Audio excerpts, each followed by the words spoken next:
ఒక ఉపాధ్యాయ వృత్తి. దేశానికి పిఎం కానివ్వండి, రాష్ట్రపతి కానివ్వండి, ఎవరైనా కానివ్వండి, లాయర్స్ కానివ్వండి, డాక్టర్స్ కానివ్వండి, ఎనీబడి అని అక్షరం నేర్పించిన వాడే గురువు.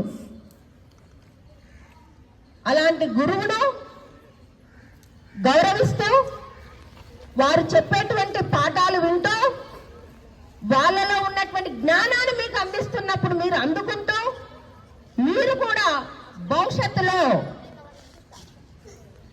ఈ దేశానికి భావి పౌరులుగా దేశాన్ని తీర్చిదిద్దేటువంటి ఒక సైనికుల్లాగా ముందుకు వెళుతూ ఫలాని వాళ్ళు మాకు చదువు చెప్పారు, అందువల్ల మేము ఈ విధంగా స్ఫూర్తి పొందాము అని మీరు ధైర్యంగా ఇలా స్టేజ్ మీద వచ్చి చెప్పుకునేటువంటి మీలో అలాంటి భావం అనేది కలగాలి.